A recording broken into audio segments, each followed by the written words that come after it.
지금으로부터 2년 전입니다. 2016년도에 이 영화가 나온 걸로 기억합니다. 제자 옥하눔이라는 다큐멘터리식의 영화가 나온 적이 있습니다. 저희 아들 유민이와 함께 이 영화를 본 적이 있는데요. 옥하눔 목사님의 일대기에 대해서 많은 사람들의 감정과 함께 더불어서 그분이 어떠한 길을 걸어왔는지를 자세히 소개하는 그런 영화입니다. 사실 옥하눔 목사님 하면 제자훈련이나 사랑의 교회에 섬기셨던 그런 목사님으로만 저는 알고 있었기 때문에 그 다큐멘터리를 통해서 정말 대단하신 분이셨구나 라는 사실을 새롭게 깨닫게 되어졌고, 또 영화를 보는 내내 참 마음에 많은 부담과 또 감사와 정말 나도 저 목사님처럼 저렇게 귀한 사역을 감당할 수 있을까 라는 어떤 두려운 마음으로 영화를 보았습니다. 근데 더 큰 문제는 영화를 보고 나오는데 저희 아들 유민이가 저에게 던진 질문이었습니다. 갑자기 이 녀석이 제 어깨 위에 손을 탁 올리더니 아버지도 저 목사님과 같이 저런 목사님 될 수 있어요? 라고 묻더라고요. 순간 가슴이 덜컹 내려앉았습니다. 대체 뭐라고 대답해야 되지? 무슨 말을 해야 되지? 제 모습이 너무나도 부끄럽고 초라했기 때문에 어떻게 대답을 해야 될지 정말 난감했습니다. 근데 너무나 감사한 것은 질문을 유민이가 했고 또 답을 했던 유민이의 그 답이 너무나 감동이었습니다. 유민이가 저를 바라보더니, 그런데 아버지는 이미 저에게는 저 목사님처럼 훌륭한 목사님이세요. 저는 아버지를 존경합니다 라고 말을 하는데 정말 너무나 감사하고 또 감사하고 너무나 감동이 되었던 적이 있습니다. 그런데 그날 밤에 유민이가 나에게 이렇게 감동을 주었는데 과연 나는 우리 아버지에게 얼마나 큰 감동을 주었는가 라고 생각하다가 하늘에 계신 하나님 아버지께 과연 나는 감동을 주는 목회자인가, 나는 정말 하나님을 기쁘시게 하는 자인가 깊이 묵상을 하는 시간을 가졌던 적이 있습니다. 여러분들은 어떻습니까? 우리가 이 땅에서 하나님의 은혜로 신앙생활을 하고 있는데 날마다 살아가는 그 모든 삶들 가운데 여러분들은 하나님을 감동시키는 자입니까? 오늘 우리가 읽었던 본문에는 정말 하나님을 감동시켰던 너무나도 훌륭한 믿음의 선배가 기록되어 있습니다. 그는 다윗입니다. 그가 왕이 되었고 하나님의 은혜로 놀라운 태평성대를 누리고 있을 때에 어느 날 다윗은 이런 생각을 합니다. 다윗이 하나님 앞에 고백하기를 2절에 보면, 왕이 선지자 나단에게 이르되 볼지어다 나는 백항목 궁에 살거늘 하나님의 괴는 휘장 가운데 있도다. 정말 놀라운 생각이었습니다. 이전에도 이후에도 다윗과 같이 이렇게 생각한 자가 없습니다. 나는 이 좋은 왕궁에서 살고 있는데, 나는 이 백항목 왕궁에서 살고 있는데 하나님의 괴는, 하나님의 언약궤는 저 휘장 가운데, 장막 가운데, 오늘날 우리의 말로 친다면 저 보잘것없는 텐트 가운데 있구나 라고 생각을 하게 된 겁니다. 그래서 다윗은 나단 선지자를 불러서 이렇게 말합니다. 내가 하나님을 위해서 집을 짓고 싶다. 내가 하나님을 위해서 성전을 짓고 싶다. 오늘 우리가 읽었던 여러분 본문의 말씀에도 보면 정말 하나님께서는 이 다윗의 고백을 너무나도 기뻐하셨습니다. 오늘 우리가 읽었던 말씀 가운데 7절에 이스라엘 자손과 더불어 다니는 모든 곳에서 내가 내 백성 이스라엘을 먹이라고 명령한 이스라엘 어느 지파들 가운데 하나에게 내가 말하기를 너희가 어찌하여 나를 위하여 백항목집을 건축하지 아니하였냐고 말하였느냐. 이 하나님의 말씀은 이스라엘의 그 어느 지파도, 그 어떤 자도 다윗처럼 이와 같은 생각을 한 자가 없었다는 것입니다. 그래서 오늘 우리가 읽었던 말씀처럼 하나님께서 다윗에게 복을 주시는데 내가 너를 위해서 집을 지어주겠다. 내가 너의 가문을 책임져 주겠다. 자손 대대로 내가 너를 붙들어 주겠다라고 하나님께서 기뻐하시며 놀라운 복을 주십니다. 사실 오늘 이 본문뿐만 아니라 다윗은 하나님을 감동시키는 은사가 있는 자였습니다. 사무엘상 17장 45절에서 47절 말씀을 보시면 골리앗과의 싸움이 기록이 되어 있습니다. 이스라엘 모든 군대가 두려워 떨고 있을 때, 이스라엘의 그냥 평범한 사람이 아니라 이스라엘의 모든 군대가 두려워 떨고 있을 때 한낱 소년이었던 이 다윗은 골리앗 앞에 강하고 담대하게 나아갑니다. 그는 방패를 가진 것도 아니었고 갑옷을 입은 것도 아니었습니다. 정말 대단한 무기를 손에 쥔 것도 아니었습니다. 그럼에도 불구하고 다윗이 그 거인 골리앗 앞에 나아갈 수 있었던 것은 만군의 하나님 여호와의 이름이 모욕당하고 있는 것을 참을 수가 없었기 때문에 그렇습니다. 하나님께서는 다윗의 그 놀라운 고백을 기뻐 받으셨습니다. 그래서 골리앗과의 그 싸움에서 놀라운 승리를 거두게 해주십니다. 다윗뿐만이 아닙니다. 다윗의 아들이었던 솔로몬도 그의 나중은 정말 너무나도 안타까웠지만 그의 첫 시작은 그렇지 않았습니다. 역대하 1장 7절에서 13절 말씀을 보시면 이 솔로몬이 왕이 되었을 때에 하나님 앞에 1000번제를 드리는데 그 1000번제를 드린 이유가 하나님께 지혜를 달라고 기도하기 위해서였습니다. 그가 지혜를 달라고 기도했던 것은 하나님께서 자신에게 맡기신 이 사명, 왕이라는 그 사명을 잘 감당하기 위해서, 자신의 영광을 위해서, 자신의 유익을 위해서가 아니라 하나님의 이름을 영화롭게 하기 위해서 하나님 앞에 지혜를 구했던 그 놀라운 모습이 바로 역대하 1장에 기록이 되어 있습니다. 그리고 하나님께서는 솔로몬의 그 기도를 들으시고 기뻐하시며 그에게 이전에도 이후에도 없었던 놀라운 지혜를 주셨습니다. 우리가 보고 있는 이 성경에는 이처럼 하나님을 감동시켰던 많은 자들이 있습니다. 하나님을 감동시켰던 그 자들은 한결같이 하나님과 함께 동행했고 하나님의 놀라운 복을 받았던 자입니다. 사랑하는 성도 여러분, 오늘의 우리의 삶은 어떠합니까? 우리가 걸어가는 그 걸음 가운데, 내가 하고 있는 고백 가운데, 내가 살아가고 있는 그 삶의 모습들 가운데 과연 우리는 얼마나 하나님을 감동시키고 있습니까? 여전히 어린아이와 같은 그러한 신앙의 모습처럼 하나님께 달라고만 고집하고 있지는 않습니까? 하나님 건강 주십시오. 물질 주십시오. 하나님 이번에 꼭 승진할 수 있도록 도와주십시오. 이번 시험에는 꼭 합격할 수 있도록 도와주십시오. 내가 계획하고 있는 모든 일들이 잘 될 수 있도록 하나님 도와주십시오. 물론 이 기도 자체가 나쁜 것은 아닙니다. 충분히 하나님 앞에 기도할 수 있는 것입니다. 그러나 그 기도보다 더욱더 성숙한 성도는 하나님의 마음을 먼저 헤아릴 줄 아는 자일 줄 믿습니다. 하나님을 감동시킬 줄 아는 자일 줄 믿습니다. 하나님께서 원하시는 것이 무엇인지를 생각하고 그 하나님께서 원하시는 것을 쫓아 나아갈 때 우리 가운데 하나님이 부어주시는 놀라운 일들을 경험하게 될 것입니다. 우리나라의 한국 교회가 세워질 때에는 이와 같은 일들이 참 많았습니다. 주기철 목사님, 한남수 목사님, 여러 많은 목사님들, 정말 그러한 분들은 하나님의 마음을 감동시키기 위해서 자신의 것을 포기하며 하나님을 향한 신실한 사랑을 지켰던 자들이 이 한국 교회에 참 많이 있었습니다. 그리고 그로 말미암아 한국 교회가 부흥했고 이 나라가 하나님께서 주시는 놀라운 복을 받은 줄은 믿습니다. 안타까운 것은 요즘에 그러한 성도들을 보기가 참 쉽지 않다라는 것입니다. 요즘에 그와 같은 하나님을 신실하게 섬기는 자들이 너무나도 없다라는 것이 안타깝습니다. 오늘 이 자리에 계시는 모든 미랄의 성도들은 이처럼 다윗처럼 하나님의 마음을 감동시키는 귀하고 복된 성도가 되시길 주님의 이름으로 축복합니다. 그러기 위해서 우리는 기도해야 합니다.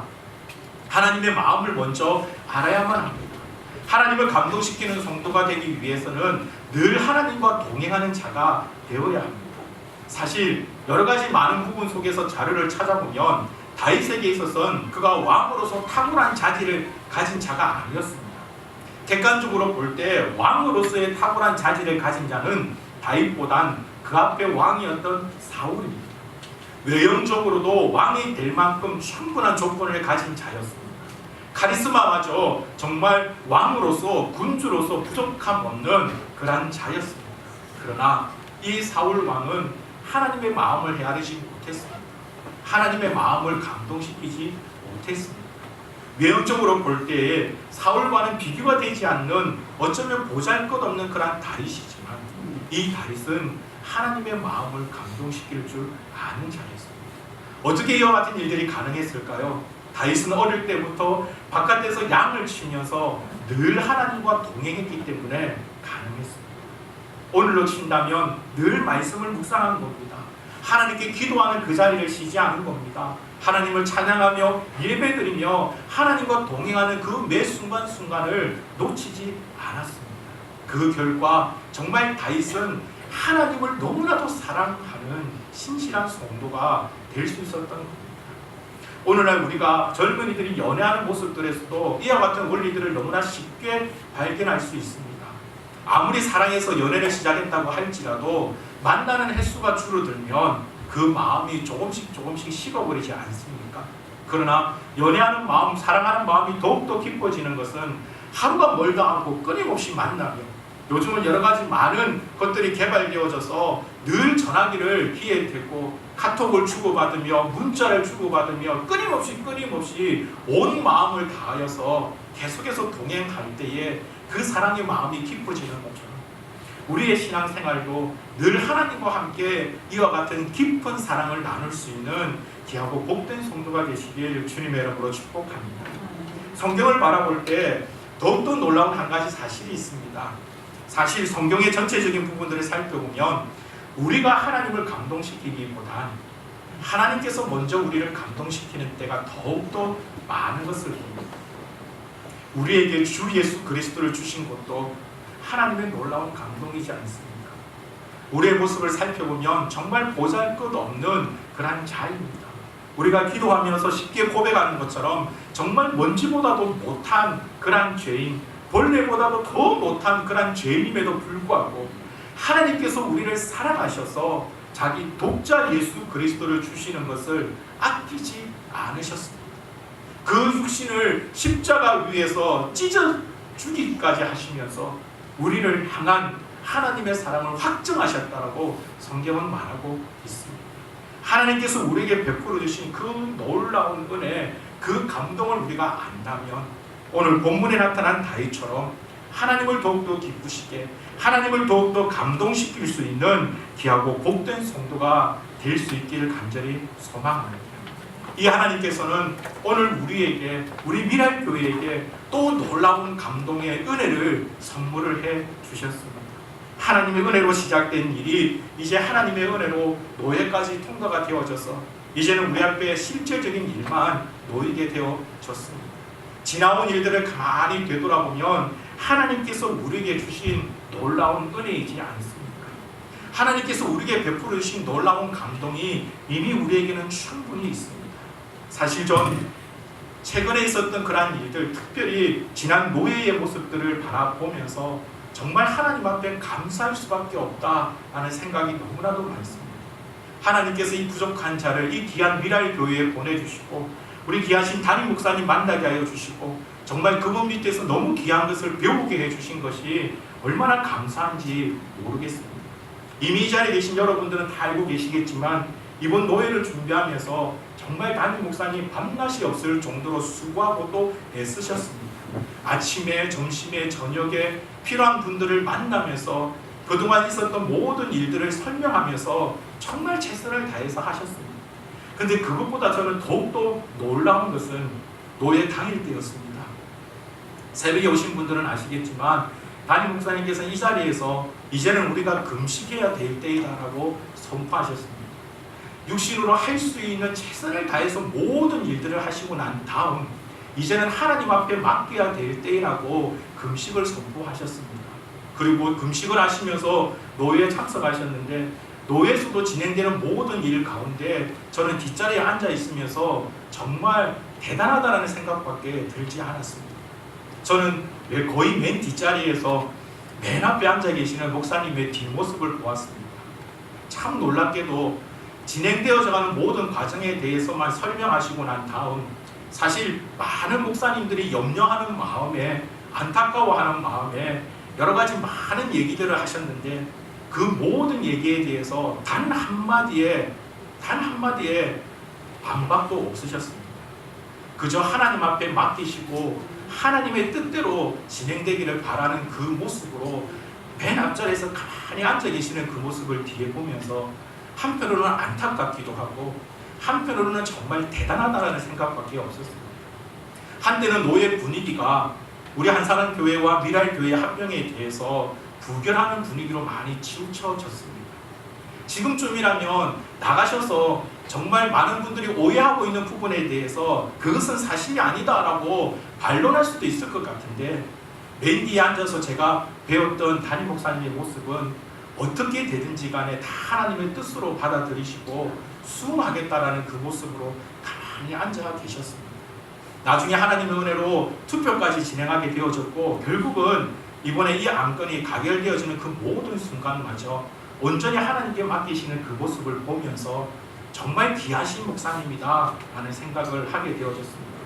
우리 담임 목사님뿐만 아니라 미랄교회 모든 성도들도 마찬가지입니다. 그날에 금식하며 함께 기도했던 우리 귀한 성도들의 모습을 잊을 수가 없습니다. 우리가 할 수 있는 최선의 노력을 다했고 그 노력이 끝나고 난 다음 온전히 하나님께 맡기는 그 믿음의 고백이 너무나도 아름다운 고백이라고 저는 생각합니다. 그 모습에 하나님께서 감동하시사 이번에 노예와 같은 놀라운 은혜의 역사를 우리에게 베풀어 주신 줄 믿습니다. 하나님께서 우리에게 이와 같은 은혜를 주셨으니 이제는 우리가 더 하나님 앞에 감동을 드리는 귀한 성도가 되기를 간절히 소망합니다. 우리 앞에 이제 실제적인 문제가 놓여 있습니다. 이제는 여러 가지 많은 더 실제적인 기도가 필요합니다. 두 교회가 온전히 하나가 되어질 수 있도록 하나님께서 기뻐하시는 놀라운 일들이 나타날 수 있도록 저 남양동의 새로운 예배 처소에서 정말 복음을 전하는 귀한 교회로 세워질 수 있도록 그곳에서 하나님을 영화롭게 하며 하나님의 마음을 시원케 하는 교회가 되어질 수 있도록 우리 미랄의 모든 성도들이 아마 이제 앞으로 더 어려운 일들, 더 힘든 일들이 우리 가운데 놓이게 되어질 줄 믿습니다. 부흥은 거저 오지 않습니다. 우리의 헌신이 필요합니다. 우리의 수고가 필요합니다. 때때로는 우리의 땀이 아니라 우리의 피를 흘려야 될 순간이 올 수도 있습니다.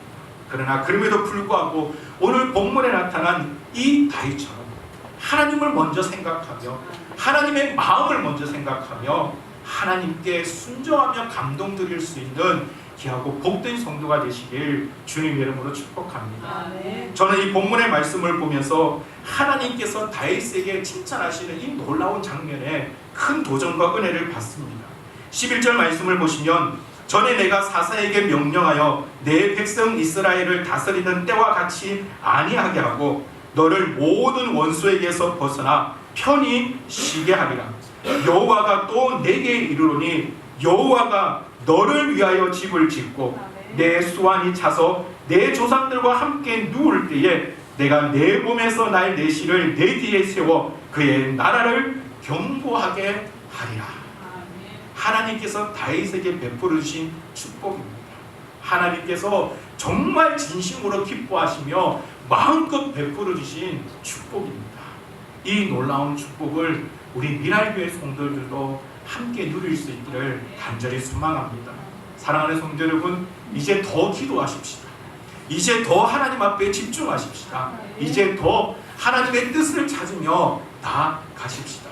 우리 담임 목사님과 함께 나아가는 그 모든 이들 가운데 특별히 또한 이를 위해서 앞서 수고하시는 귀한 장로님들, 기도로 도우시는 권사님들, 안수 집사님들, 우리 미랄에 속한 모든 성도들이 온전히 하나님 앞에 순종하며 하나님을 감동시키는 자들이 되어서 정말 하나님께서 우리 미랄 교회 이제 한 사람 교회와 합쳐져서 또 새로운 하나의 교회가 되어질 때 그 교회에 마음껏 축복하시는 그 놀라운 은혜. 사실 이 시대의 한국 교회를 가르쳐서 더 이상은 부흥을 기대하기 힘들다라고 많은 미래학자들이 얘기하고 있지만 그럼에도 불구하고 하나님의 은혜가 우리 가운데 임할 때에 모든 자들이 안 된다라고 얘기하는 그 놀라운 일들이 실제로 우리 삶 가운데 되어지는 일들을 보여줄 수 있기를 간절히 소망합니다. 우리는 부족하지만 우리는 연약하지만 하나님께서 우리와 함께 하신다면 그와 같은 놀라운 일들이 우리 앞에 현실이 되어질 줄 믿습니다. 여호수아가 고백했던 것처럼 갈렙이 고백했던 것처럼 하나님과 함께 할 때 저들은 우리의 먹이다, 우리의 밥이다라고 외칠 수 있었던 것처럼 이 자리에 모인 모든 성도들도 살아가는 모든 삶의 터전 속에서 하나님을 감동시키는 귀한 성도가 되어서 하나님 앞에 이와 같은 놀라운 고백을 아뢰 수 있는 귀하고 복된 성도가 되시길 주님의 이름으로 축복합니다.